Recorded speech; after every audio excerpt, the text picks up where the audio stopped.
पान नंबर 163 चौपाई. काल आपण बघितलं परोक्ष ज्ञान कशाला म्हणावं, अपरोक्ष ज्ञान कशाला म्हणावं, 4 ध्येय कोणते. आता 4 ध्येयापासून ध्येयाहून आत्मा कसा भिन्न आहे. आता पुढच्या 22व्या चौपाईत 4 ध्येयाहून भिन्न असणाऱ्या आत्म्याच्या अपरोक्ष ज्ञानाचे फल गुरु सांगतात. 4 ध्येयाहून जो आत्मा वेगळा आहे त्याच्या ज्ञानाचं, अपरोक्ष ज्ञानाचं फल काय ते गुरु ह्या 22व्या चौपाईमध्ये सांगत आहेत. चौपाई कशाला म्हणावं. ओम नमः शिवाय. बनाळी ताई, चौपाई कशाला म्हणावं.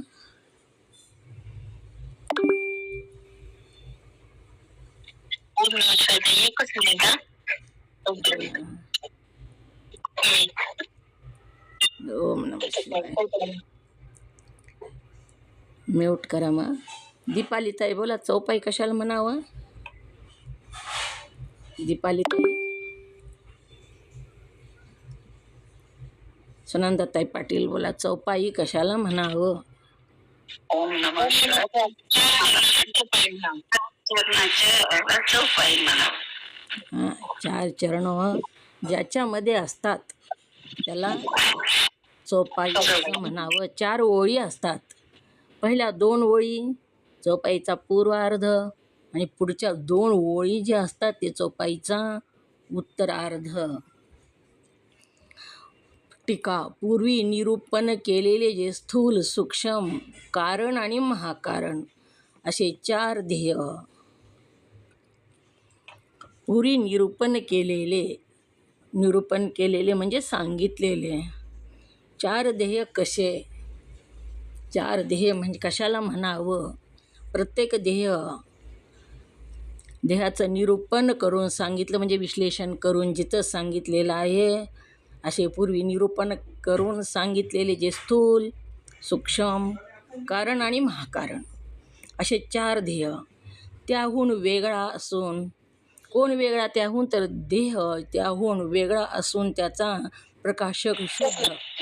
कोण वेगळं, कोण आहे ह्याच्याहून. ओम नमः शिवाय. ह्या 4 ध्येयाहून वेगळा कोण सांगितला. ओम नमः शिवाय. ते आत्मा सांगितलं. 4 ध्येयाहून वेगळा असणारा जो आत्मा, 4 ध्येय त्याहून वेगळा असून त्याचा प्रकाशक शुद्ध सामान्य चैतन्य असा आत्माच आपले स्वरूप आहे. आपण कोण आहोत, तर आत्माच आहोत. ध्येय आपण नाही. कोणताच ध्येय आपण नाही. स्थूल ध्येय आपण नाही, सूक्ष्म ध्येय आपण नाही, कारण ध्येय आपण नाही किंवा महाकारण ध्येय सुद्धा आपण नाही. तर ह्या 4ही ध्येयाहून आत्मा वेगळा आहे. कसा आहे आत्मा.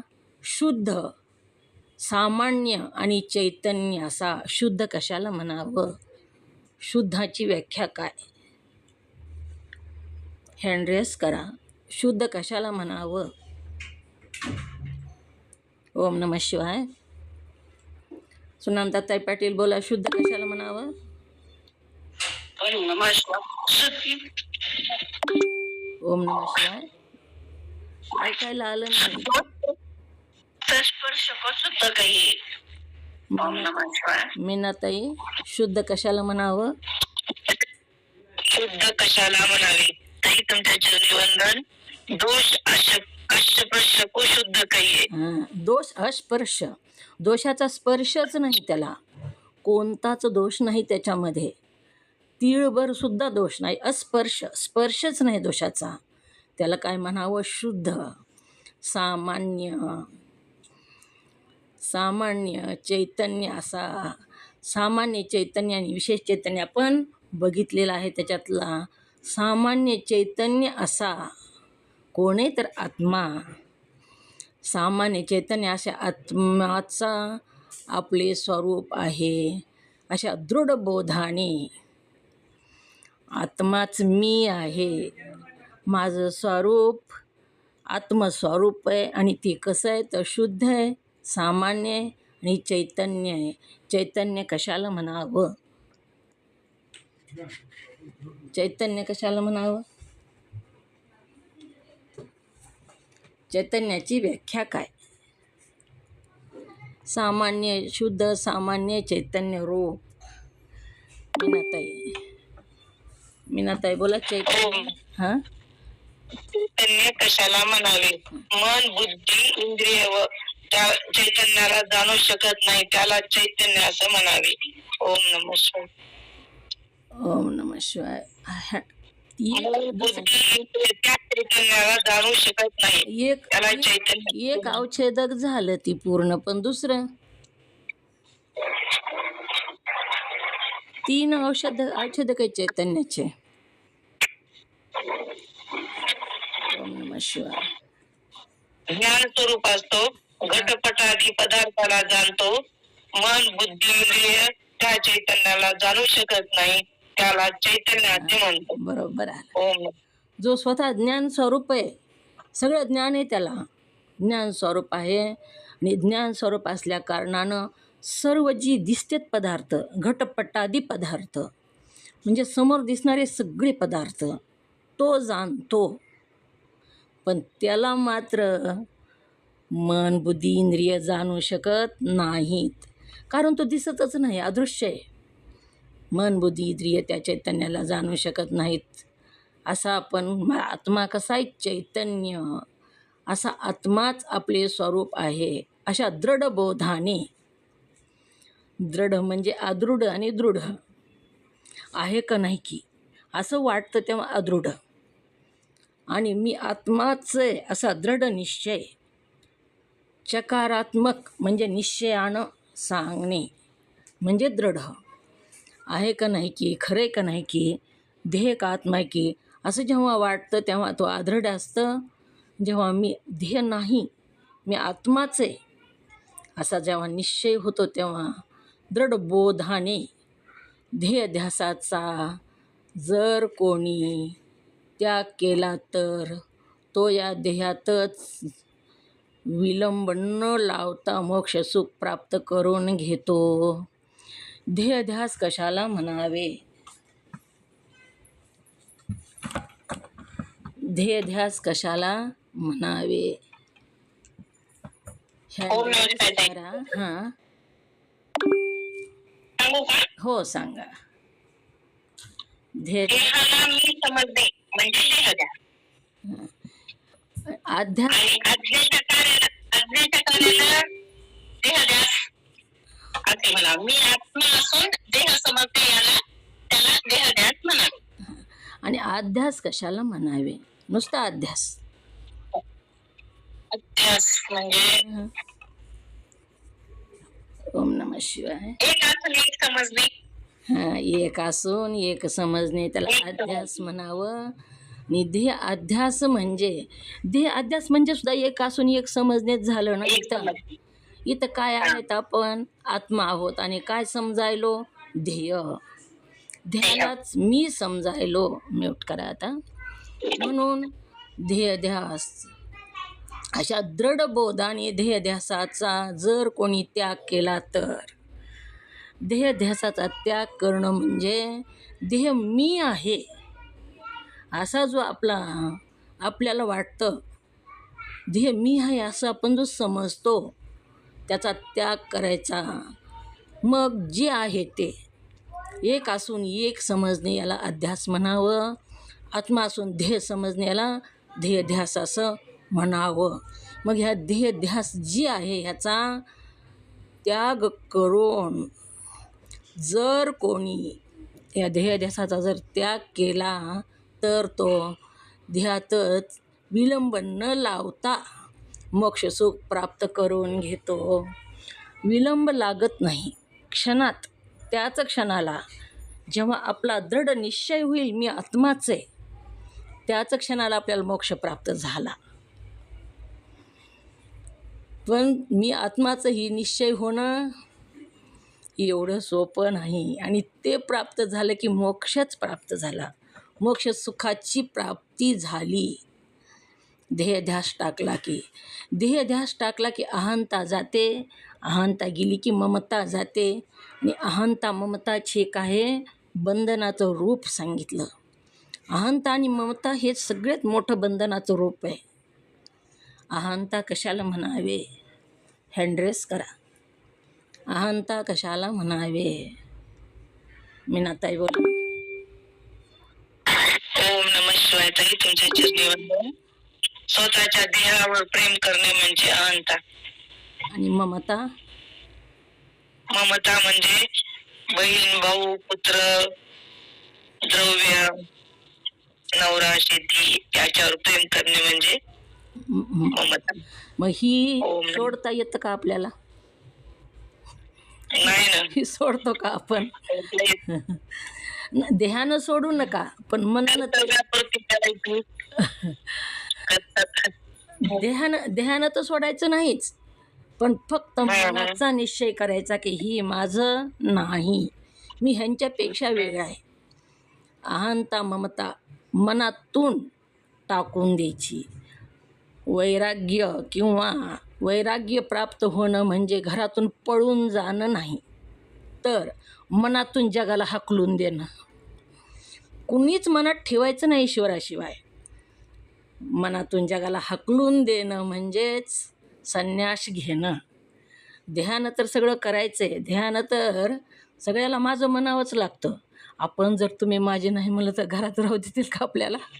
ओम नमः शिवाय. हरंगुळे ताई तुमच्या चरणाला साष्टांग दंडवत. सर्व साधकांना नमस्कार. ओम नमः शिवाय. हर हर महादेव. नमः शिवाय. मग असा जर ही देहध्यास आपण मनातून टाकून दिला तर त्याच क्षणाला आपल्याला मोक्ष प्राप्त झाला. प्रपंचात असून प्रपंचात नसल्यासारखं अंतकरण ठेवणं. देव माझा मी देवाचा, ऐसा बोले वाचा, ह्याच्यापेक्षा वेगळा मी कुणाचाच नाही. तर शिष्य म्हणतात, विलंब न लागता मोक्ष सुख प्राप्त हो करून घेईल. काहीच विलंब लागणार नाही तर मोक्ष सुखाची प्राप्ती होईल. काय केल्यानंतर मोक्ष सुखाची प्राप्ती होईल हो? काय सांगितलं इथं आता? काय टाकून दिल्यानंतर मोक्ष सुखाची प्राप्ती होईल? बोला. अहंता ममता सोडल्यानंतर मोक्ष सुखाची प्राप्ती होईल. इथं काय सांगितलं? सुरेखाताई बोला, काय सांगितलंय इथं? ओम नमः शिवाय. हँड रेस केला म्हणून विचारलं ताई. अत्यंत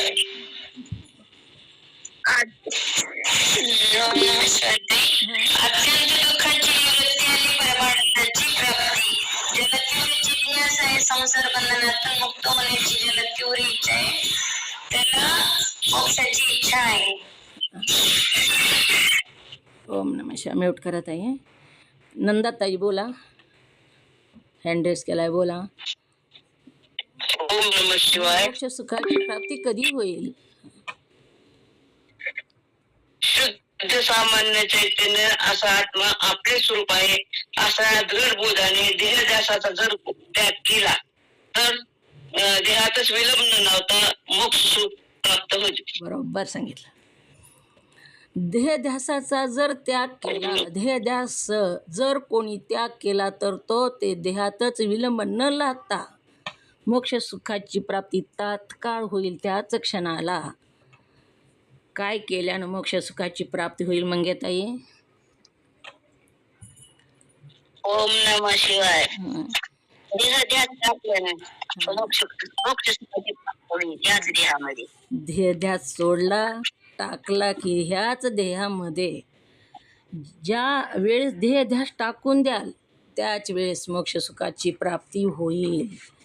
पुन्हा शिष्य काय म्हणतो, गुरु महाराज, भेददृष्टी निव्वळ दुःखाचे कारण आहे. भेद म्हणजे वेगळेपणा.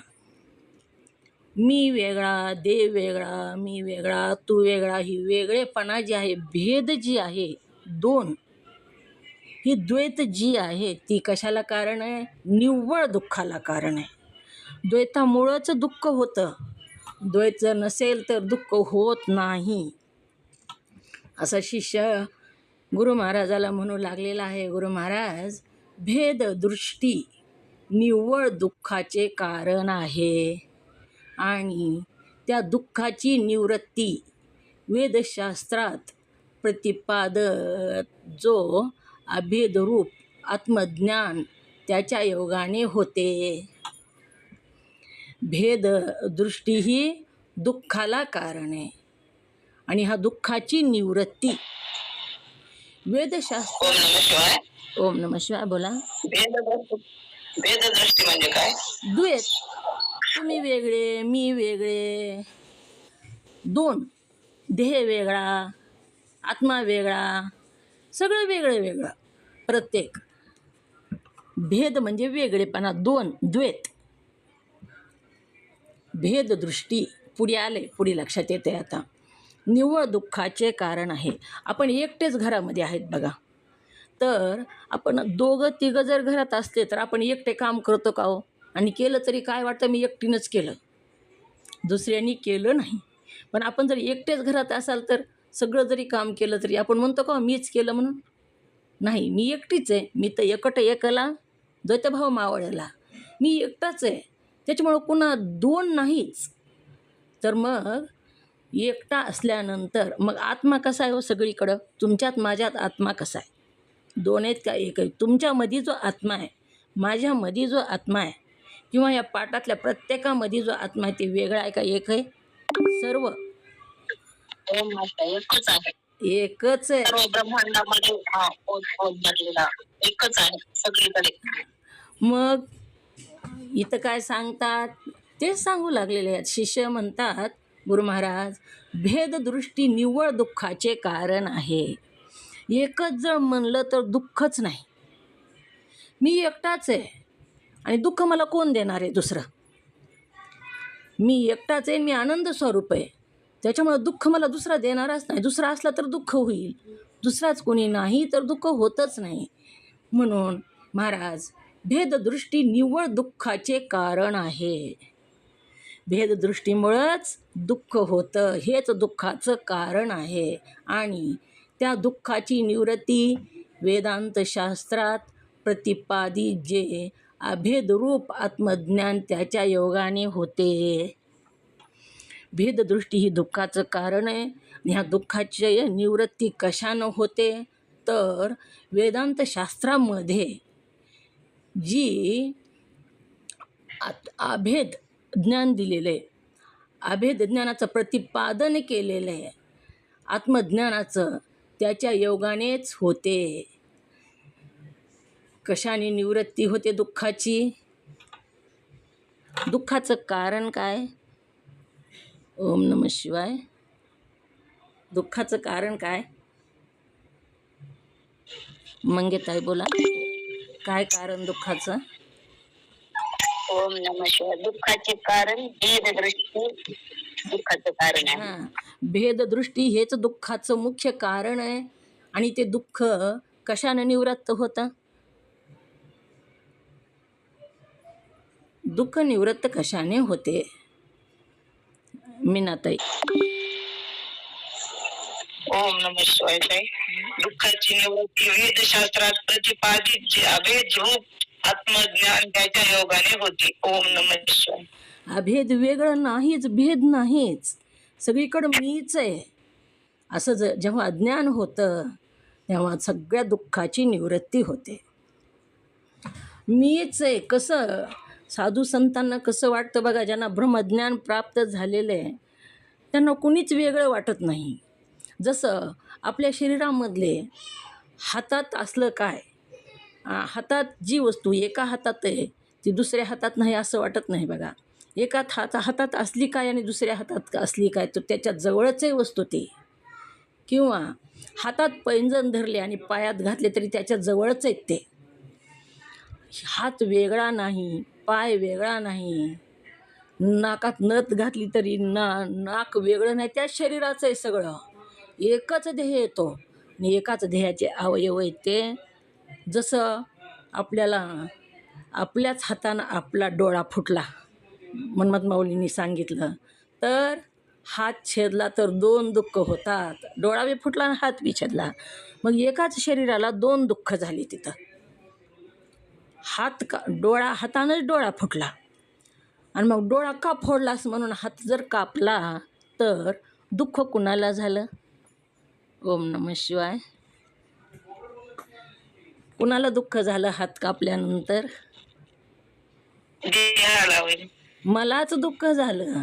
डोळा फुटलं तेव्हा कुणाला दुःख झालं?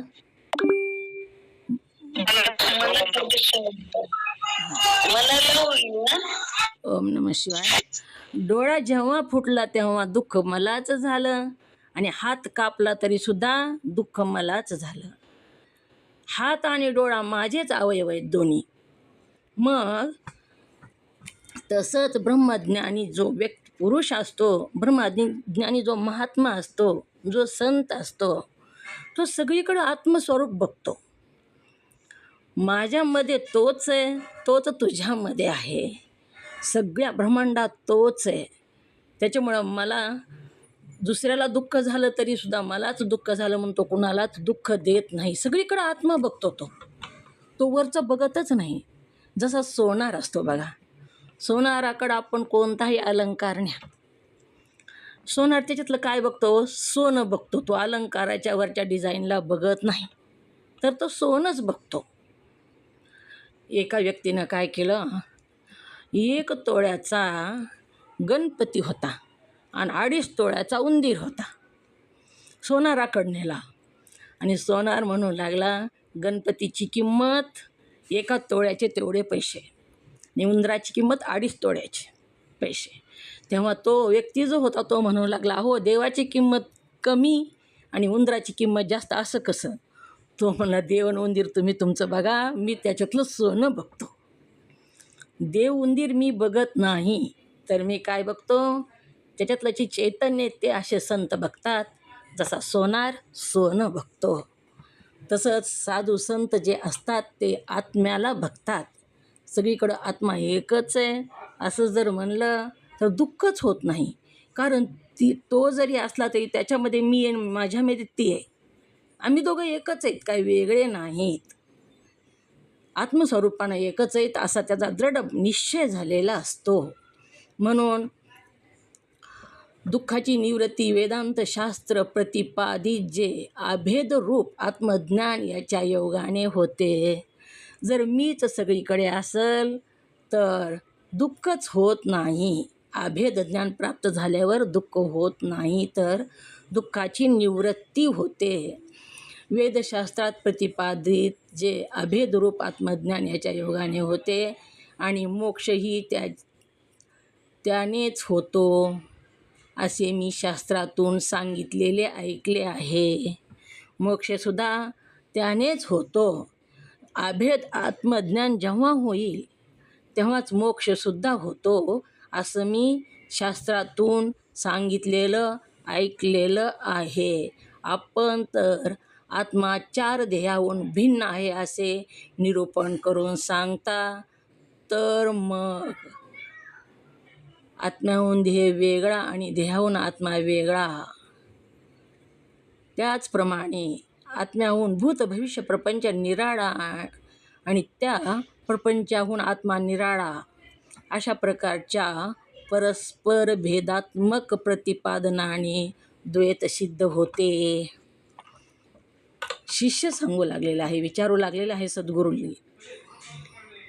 शास्त्रात सांगितलंय की आत्मा एकच आहे आणि आत्मा एकच जेव्हा अभेद ज्ञान प्राप्त होतं तेव्हाच आपल्याला मोक्ष मिळतो. अभेद ज्ञानालाच मोक्ष असं म्हटलेलं आहे. मग असं सांगितलंय शास्त्रामध्ये आणि तुम्ही तर काय म्हणू लागलेला आहात, तर तुम्ही द्वैत सांगू लागलेला आहात असं शिष्य सद्गुरूला म्हणू लागलेला आहे. काय प्रश्न आहे हो शिष्याचा? प्रश्न कळाल्याशिवाय उत्तर कळत नाही. आधी प्रश्न समजून घ्यायचा. काय प्रश्न शिष्याला पडला? ओम मंगेताई, काय पडला प्रश्न शिष्याला? शिष्य म्हणतो आत्म्याहून देह वेगळा आणि देहाहून आत्मा वेगळा असं तर म्हणता, त्याचप्रमाणे आत्म्याहून भूत भौतिक प्रपंच निराळा आणि प्रपंचाहून आत्मा निराळा अशा प्रकारच्या परस्पर भेदात्मक प्रतिपादनाचे द्वैत सिद्ध होत असल्यामुळे हे अवघड बघा. ओम नमः शिवाय. तुम्ही पुढे गेलात, माझ्या पुढे गेलात, तुम्ही सांगण्याच्या पुढे. शिष्याचा प्रश्न वरी आहे. काय प्रश्न शिष्याचा? ग्रंथ आहे का समोर? काय म्हणतोय शिष्य? मी शास्त्रात द्वैत आत्मज्ञान याच्या योगानेच मोक्ष होतो, भेद नाही, अभेद आत्मज्ञानानं मोक्ष होतो असं सांगितलं. कुठं सांगितलं? तर शास्त्रामध्ये सांगितलं. शास्त्रामध्ये तर सांगितलेलं आहे की अभेद ज्ञान जेव्हा होईल तेव्हाच मोक्ष होतो. आणि तुम्ही तर काय सांगत आहात? तुम्ही द्वैत सांगत आहात. आणि इथं तर अद्वैतानं मोक्ष होतो असं सांगितलेलं आहे. आणि तुम्ही तर म्हणता की 4 देहाहून भिन्न आहे आत्मा, 4 देहाहून भिन्न आत्मा आहे असं तुम्ही म्हणता. मग इथं द्वैत झालं ना, देह वेगळे झाले आणि आत्मा वेगळा झाला. ही कसं? अद्वैत आत्मज्ञानानंच मोक्ष होतो असं शास्त्रात सांगितलं आणि तुम्ही तर द्वैत सांगायला हो. मग ही कसं? काय सांगितलं द्वैत इथं? द्वैत म्हणजे 2 काय सांगितलं इथं? तर 4 देहाहून आत्मा भिन्न आहे असं सांगितलेलं आहे. सद्गुरू सांगतात आपण तर 4 देहाहून भिन्न आहे असे निरूपण करून सांगता. काय सांगितलं सद्गुरूंनी? 4 देहाहून आत्मा वेगळा आहे असं निरूपण करून सांगितलेलं आहे. 4 देह द्वैत आलं का? ओम नमः शिवाय. द्वैत म्हणजे वेगळेपणा आला ना. सद्गुरू काय म्हणतात? 4 देह, 4ही देह 4 देह द्वैत आलं का? नाही, आत्मा आणि देह ह्याच्यामध्ये द्वैत आलं. 4 देह कोणते? ओम नमः शिवाय. इथं सांगितलं 4 देह कोणते सांगा बरं, नावं सांगा 4 देहाचे. दुसरा सूक्ष्म देह, तिसरा कारण देह आणि चौथा महाकारण देह, अशी 4 देह. मग आपण एक देह बघितला का नाही ह्याच्या आधी? हो, बघितलं. स्थूल देहापेक्षा आत्मा कसा वेगळा हे बघितला, कारण देहापेक्षा आत्मा कसा वेगळा बघितला, सूक्ष्म देहापेक्षा आत्मा कसा वेगळा बघितला आणि महाकारण देहापेक्षा सुद्धा आत्मा वेगळा ही आपण बघितलं. तर इथं शिष्य काय म्हणतो? अद्वैत आत्मज्ञान म्हणजे आत्मा वेगळाच नाही, एकच आहे सगळं. असं जेव्हा आपल्याला वाटल तेव्हा मोक्ष प्राप्त होतो. आणि तुम्ही तर सांगायला आहात 4 देहापासून आत्मा वेगळा आहे, म्हणजे देह वेगळे आणि आत्मा वेगळा असं 2 तुम्ही सांगत आहात. मग 2 जर सांगितलं तर द्वैत निर्माण झालं. जेव्हा एकटाच असेल तेव्हा 2 होत नाहीत. मी तो एकट एकला द्वैत भाव मावळला. घरामध्ये आपण एकटेच आहेत, दुसरं कोणीच नाही. तर तिथं 2 म्हणता येत नाही, तर एकटंच आहे आपण म्हणतो. पण जर 2 असतील तर 2 आहेत म्हणतो. मग इथं द्वैत आलं ते कसं? तर मग आत्म्याहून देह वेगळा आणि देहाहून आत्मा वेगळा, याचप्रमाणे आत्म्याहून भूत भौतिक प्रपंच निराळा आणि प्रपंचाहून आत्मा निराळा अशा प्रकारच्या परस्पर भेदात्मक प्रतिपादनाने द्वैत सिद्ध होतं. इथं द्वैत सिद्ध होईल तिथं कशानं द्वैत सिद्ध होईल? तर तिथं नंबर 1 टाका, आत्म्याहून देह वेगळा, इथं 1 क्रमांक टाका. पुन्हा 2 क्रमांक, देहाहून आत्मा वेगळा, 2 क्रमांक. 3 क्रमांक, त्याचप्रमाणे आत्म्याहून भूत भविष्य प्रपंच निराळा आणि प्रपंचाहून आत्मा निराळा. आत्म्याहून देह वेगळा आणि देहाहून आत्मा वेगळा.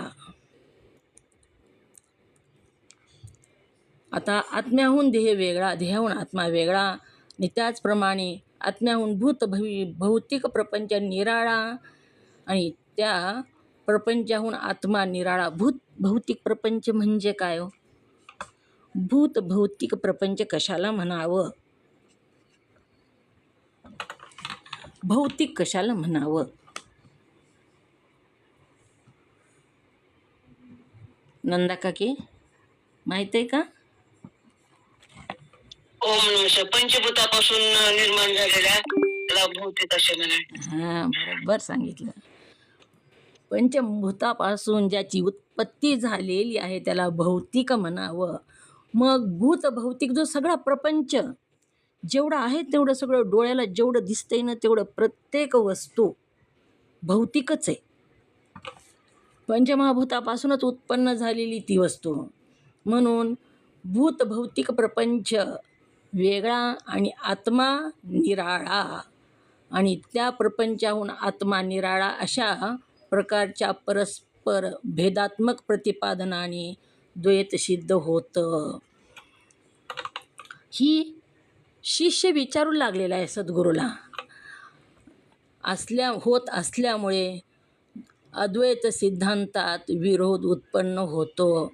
यासाठी त्याची एकवाक्यता संक्षिप्त निरूपणाने मला माझे समाधान होईल अशा रीतीने करण्याची कृपा करावी. मला भ्रम झाला. मलाही काही लक्षात येईना. तुम्ही तरी अद्वैत शास्त्रामध्ये अद्वैत ज्ञान सांगितलं. सगळीकडे मीच आत्मा आहे असं सांगितलं. आत्म्यापेक्षा वेगळं दुसरं काहीच नाही असं सांगितलं.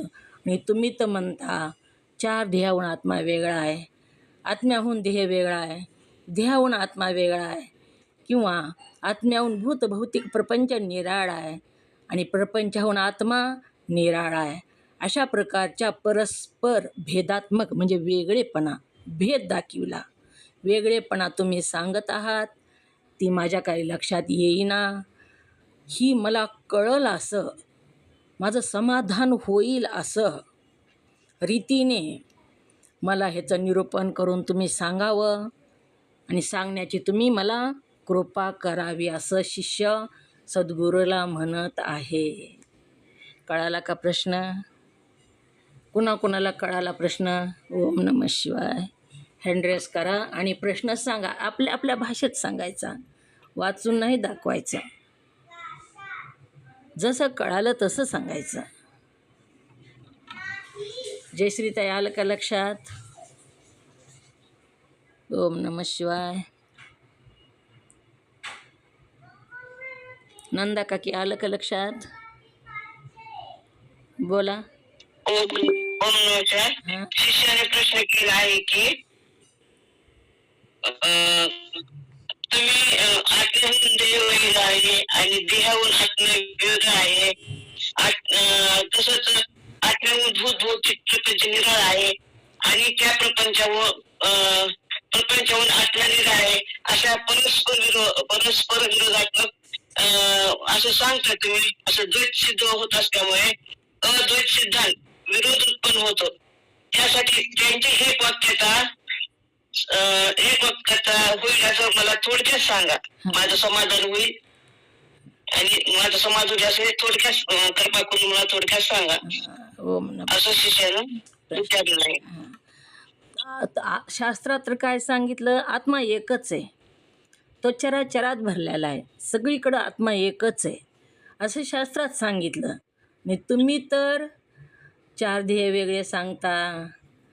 आत्म्याहून देह वेगळा आहे, देहाहून आत्मा वेगळा आहे, किंवा भौतिक प्रपंचाहून आत्मा वेगळा आहे आणि आत्म्याहून भौतिक प्रपंच वेगळा आहे असं तुम्ही सांगता.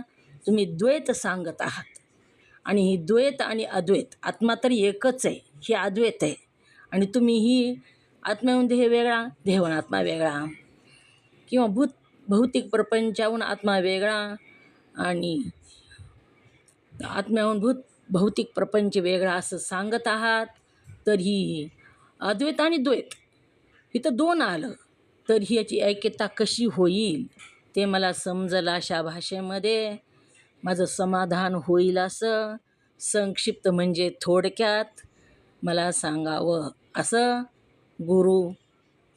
असं शिष्य सद्गुरूला प्रश्न करीत आहे. मीनाताई काय केलाय प्रश्न? ओम नमः शिवाय. ताई तुमच्या चरणी वंदन. हा. आत्म्याहून भूत भौतिक प्रपंच वेगळा आहे आणि त्या प्रपंचाहून आत्मा निराळा आहे. अशा प्रकारचे जे परस्पर भेदात्मक आणि प्रतिपादनाने द्वैत सिद्ध होते हे असल्यामुळे अद्वैत सिद्धांताचे विरोध उत्पन्न होतो. यासाठी मला एका वाक्यात थोडक्यात समाधान होईल असे मला सांगा. ओम नमः शिवाय. ताई तुमच्या चरणी.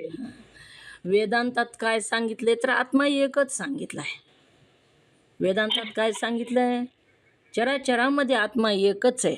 सगळ्यामध्ये आपण आता बघितलं, तुमच्यामध्ये, माझ्यामध्ये, प्राण्यामध्ये, पशुपक्ष्यामध्ये, सगळ्यामध्ये सुद्धा आत्मा एकच आहे. मग शास्त्रात एक सांगितला आणि तुम्ही इथं दोन सांगतात, एवढाच प्रश्न आहे त्याचा शिष्याचा. शास्त्रात तर सगळीकडे आत्मा एकच सांगितलेला आहे.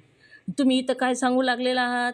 आत्मा देहाहून वेगळा, देह आत्म्याहून वेगळा, भौतिक प्रपंच वेगळा आणि आत्मा वेगळा.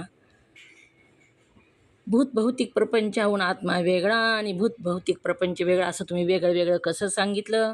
त्याची एकता होईल असं मला जे समाधान होईल अशा रीतीने मला सांगा. इथं वरचं पण सांगावं लागतं शिगेताई. म्हणजे वरी काय सांगितलेलं आहे की आत्मा एकच आहे. शिष्याचा प्रश्न काय आहे? आत्मा तर एकच आहे असं शास्त्रात सांगितलं, तुम्ही तो दोन सांगायला हवं. एवढाच प्रश्न आहे शिष्याचा. आत्मावरी शास्त्रामध्ये काय सांगितलं की आत्मा एकच आहे. हे तुम्ही कसं सांगता दोन? आत्म्याहून देह वेगळा, देहाहून आत्मा वेगळा, किंवा भौतिक प्रपंच वेगळा, आत्मा वेगळा असं तुम्ही सांगत आहात, ते मला समजून सांगा असा शिष्याचा प्रश्न आहे. तर गुरु काय म्हणतात? माझ्या लाडक्या समजून सांगतात. माझ्या लाडक्या किती बऱ्याही समजून सांगतात सद्गुरू. माझ्या लाडक्या, जसे ब्रह्मरूप सत्य आहे त्याचप्रमाणे भ्रमाहून निराळे चार ध्येय व भौतिक प्रपंच हेही जर सत्य असेल तरच द्वैत उत्पन्न होईल. दोन्ही जर सत्य असेल तरच द्वैत उत्पन्न होईल. पण एक सत्य आणि एक मिथ्या असेल तर, एक खरं आणि एक खोटं आहे, एक नाहीच आणि एक आहे, तर द्वैत उत्पन्न होत नाही असं सद्गुरू सांगू लागलेले आहेत. पुढच्या दृष्टांत कळायला सांगितल्यावर तुमच्या लक्षात सगळ्यांच्याच येते. जसे ब्रह्मरूप सत्य आहे त्याचप्रमाणे ब्रह्माहून निराळे चार ध्येय भौतिक प्रपंच हेही जर सत्य असेल तर, ब्रह्म कशाला म्हणावं? ब्रह्म सत्य म्हणतात तर आपण ब्रह्म कशाला म्हणावं हे कळायला पाहिजे. आता ब्रह्म कशाला म्हणावं? सुनंदाताई पाटील. ब्रह्मांडात उत्स्फूर्त भरलेल्या चैतन्याला ब्रह्म म्हणावं. हां, तर मग ब्रह्म कसं आहे? सत्य. ब्रह्म सत्य. त्याचप्रमाणे ब्रह्माहून निराळे चार देह. ध्येय कशाला म्हणावं? ध्येय कशाला म्हणावं लक्ष्मीताई? ओम नमः. हां, ध्येय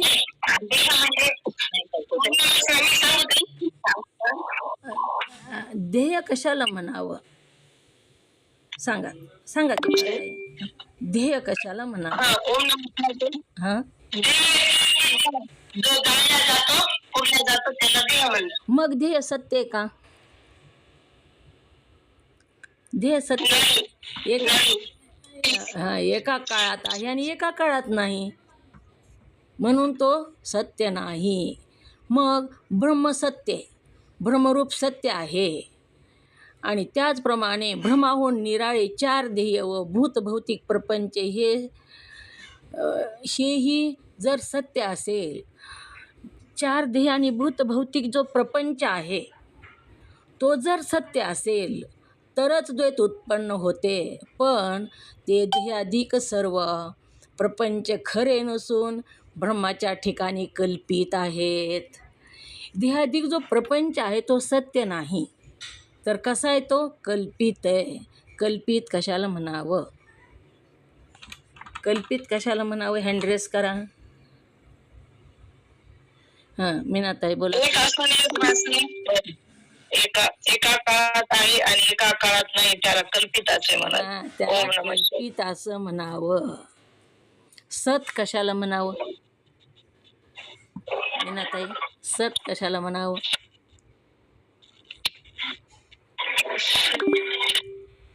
ओम नमः शिवाय.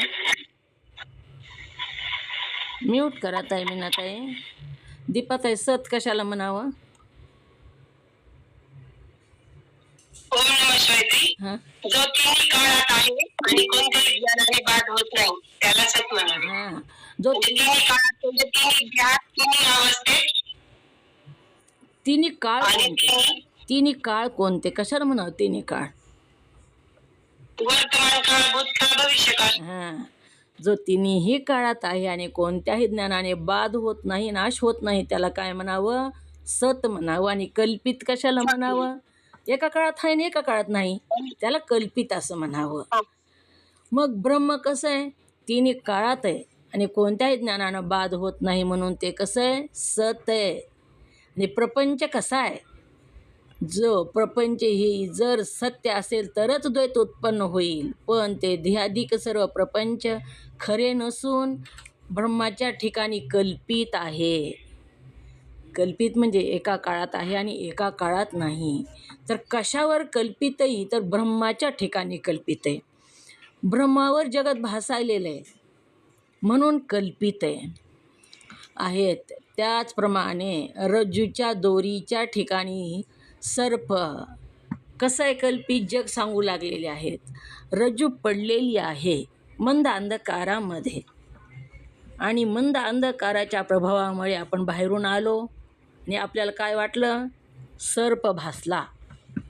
मग सर्प आहे म्हणून किती भिलो आपण. सर्प भासला म्हणून पळालो, काठी घेतली, मारायला आलो. पण जेव्हा आपल्याला रज्जूचं ज्ञान झालं तेव्हा सर्प कुठं गेला हो? ओम नमः शिवाय. रज्जूचं ज्ञान झालं तेव्हा काय झालं? सर्प आहे का तिथं सर्प आता? तर सर्प नाही आपल्याला ज्ञान झालं. तिथं काय होती? तर रज्जूच होती, सर्प नव्हताच. पण आपल्याला भासला का नाही सर्प? मग रज्जूवर कल्पित आहे सर्प. जसं रज्जू आहे आणि सर्प भासला तसंच ब्रह्मावर जगत भासतं. ब्रह्म सत्य आहे पण जगत कल्पित आहे. आणि ते कशावर भासतं? तर ब्रह्मावर भासतं. म्हणून दोन्ही सत्य नाही. आता रज्जू आणि सर्प दोन्ही सत्य आहे का? ओम नमः शिवाय. दीपाताई बोला, दोन्ही सत्य आहे का? रज्जू आणि सर्प. ओम नमः शिवाय. हँड रेस करा ना. दीपाताई बोला. हां, आवाज येत नाही दीपाताई, आवाज नाही येत. ओम नमः शिवाय ताई. हां येतंय का आता? हां, आता यायला बोला. येतंय का? हो आवाज येतोय? हो येतो आवाज. हो हा हा. साष्टांग नमस्कार ताई. हां. रज्जू नाही ती, म्हणजे कल्पित आहे. काय कल्पित आहे? सर्प का रज्जू? रज्जू रज्जू पडलेली आहे, एका काळात आहे आणि एका काळात नाही, त्याला काय म्हणावं? कल्पित म्हणावं. हा. मग सर्प कल्पित आहे का रज्जू कल्पित आहे तिथं? म्हणजे मंद अंधकारात दोरी पडली तर तेव्हा आपल्याला सर्प भासतो हां, आणि तेव्हा अंधकार म्हणजे नष्ट झाला तर आपल्याला म्हणजे दोरी दिसते, मग तर इथं कल्पित आहे. काय कल्पित आहे इथं? सर्प का दोरी? दोन्ही पण ताई. काय बोला मंगेताई, कल्पित कशाला म्हणावं इथं? सर्पाला का रज्जूला? सर्प कल्पित आहे. हां, बरोबर. सर्प कल्पित आहे. सर्प एका काळात आहे आणि एका काळात नाही. रज्जू पडलेली आहे तिथं वाकडी तिकडी आणि मंद अंधकाराच्या प्रभावामुळे आपल्याला काय भासलं तिथं? सर्प भासला. जेव्हा आपण जाऊन बॅटरी घेऊन आलो तेव्हा तिथं काय आहे? तर रज्जू पडलेली आहे. मग तिथं सर्प दिसला होता आपल्याला, मग कुठं गेला सर्प? सर्प नव्हताच तिथं, कल्पित आहे सर्प. जेव्हा रजूचं ज्ञान नव्हतं आपल्याला तेव्हा सर्प भासला, आणि रजूचं ज्ञान झाल्याबरोबर सर्प नाही तिथं. म्हणजे रजूचं ज्ञान नव्हतं तेव्हा सर्प होता, आणि रजूचं ज्ञान प्राप्त झाल्यानंतर सर्प नाही. म्हणजे एका काळात आहे आणि एका काळात नाही. सर्प कसा आहे? कल्पित आहे. रज्जू तिथंच आहे ना पडलेली. सर्प दिसला तेव्हासुद्धा तिथं रज्जू होती. आपल्याला रज्जूवरच सर्प दिसला, आणि ज्ञान झाल्यावर सुद्धा रज्जू तिथं आहेच. मग रज्जू कल्पित आहे का सर्प कल्पित आहे? मग येत काय कल्पित आहे? लक्षात येईल का? ओम नमः शिवाय. सर्प कल्पित. हां, का कल्पित आहे सर्प? कल्पिताचं लक्षण काय? म्हणजे दोरी होती आणि म्हणजे एका काळात असतं एका काळात नुसतं कल्पित. मग सर्प नाहीये ना तिथं, त्याच्यामुळे ते कल्पित झालं. सर्प भासला कसा मग? नाही तर सर्प दिसला का नाही? मंद अंधकारामुळे दोरी म्हणजे दोरी सर्पाचं कल्पित झालं. सर्प आपल्याला भासला. मीनाताई बोला. मीनाताई. ओम नमः शिवाय. हां, मंद अंधकारामुळे सर्प भासला ताई आपल्याला. ओम नमः शिवाय. कशावर भासला? दोरी जिथं नाही तिथं. हां, रज्जू असल्याशिवाय सर्प भासतो का? जिथं काहीच पडलेलं नाही तिथं सर्प भासत नाही. तर दोरी आहे म्हणून सर्प भासला. तर इथं दृष्टांत देऊ लागलेले आहेत. ज्याप्रमाणे रज्जूच्या म्हणजे दोरीच्या ठिकाणी सर्प भासतो, जिथं दोरी आहे पण आपल्याला मंद अंधकारामुळे सर्प भासतो. तसंच मंद अंधकार म्हणजे अज्ञान आहे, आणि अज्ञानामुळे काय होतं आहे? आपल्याला ब्रह्म आहे, पण ब्रह्मावर काय भासतं? जगत भासते.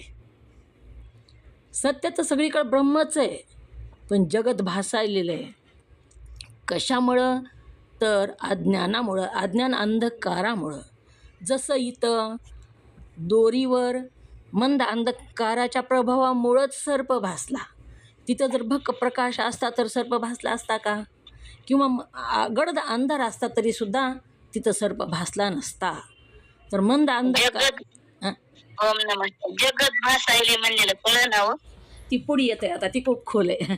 इथं एवढं समजून घ्या. ओम नमः. पुढे आहे त्याचं विश्लेषण अजून. जसा दोरीवर सर्प भासला अज्ञानामुळं, तसंच ब्रह्म आहे, जगत नाहीच. ती जगत कसं नाही? जगत नाहीही, पण ब्रह्मावर भासायलेलं आहे ती जगत. जसं आपला चेहरा आपण आरशात बघता बघा, मग आरशामध्ये आपण आहेत का? ओम नमः शिवाय. आरशामध्ये आपण आहेत का? आपण टिकली आरशाला लावतो का आपला चेहरा? नाही. मग नाही तर दिसायले कसं? तसंच आहे जगत. हां, तसंच आहे जगत. जगत नाही, पण ब्रह्मावर दिसतं ते प्रतिबिंब रूपानं.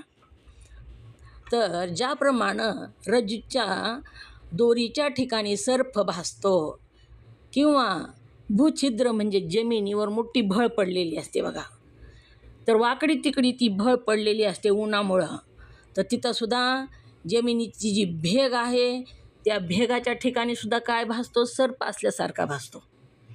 तिथं जर मंद अंधकारामध्ये आपण बघितलं तर सर्प असल्यासारखाच भासतो, पण तिथं सर्प नसतो. तर तिथं काय असते? ती भेग पडलेली असते. तिसरा दृष्टांत दिला, सूत्रधारा इत्यादी कल्पित असतात.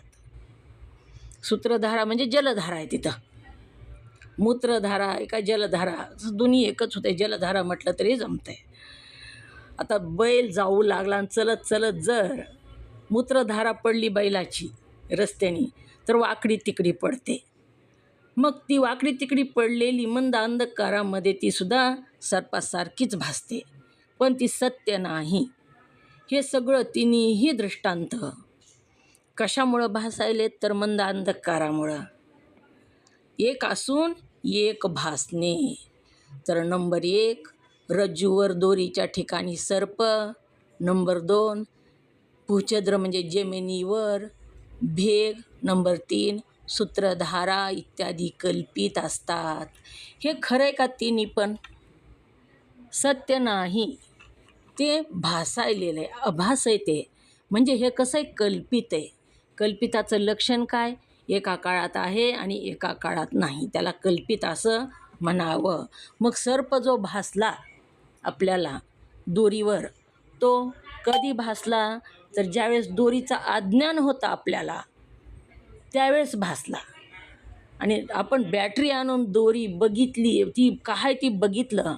जेव्हा दोरीचं ज्ञान झालं आपल्याला, तेव्हा ती सर्प नाही आपल्याला माहिती झालं. मग आपण भिवू का हो त्याला पुन्हा? जेव्हा ज्ञान झालं आपल्याला दोरीचं, ती दोरी आहे तिथं पडलेली, पुन्हा मंद अंधकार जरी असला तरी आपल्याला त्याची भीती वाटेल का? ओम नमः शिवाय. भीती वाटते का तिथं? नाही का नाही वाटत? नाही ताई. का भीती वाटत नाही? तिथं प्रकाश आलेला असते ते म्हणून वाटत. आधी का भीती वाटली? मंद अंधकारामुळे वाटली भीती. मंद अंधकारामुळे ज्ञान झालं म्हणून सर्प वाटला ना तिथं. भासला. सर्प भासला आणि आपण सर्पाला भिलो, दोरीला नाही भिलो आपण. सर्प भासला म्हणून भीती वाटली. आणि खरी दोरी आहे कळाल्यानंतर मात्र आपल्याला त्याची भीती वाटत नाही. हा विषय उद्या अजून बघू. हा विषय समजून घ्यावा लागेल नीट. आपला वेळ झालेला आहे. झालेली सेवा सद्गुरूंच्या चरणी समर्पित, तुम्हा सर्व मुमुक्षु साधकांच्या चरणी समर्पित करून सेवेला पूर्णविराम. जे योग्य शब्द बाहेर पडले सद्गुरूंचे, जे अयोग्य शब्द बाहेर पडले ते वाणीचा दोष. सर्वांच्या चरणी वंदन. ओम नमः शिवाय.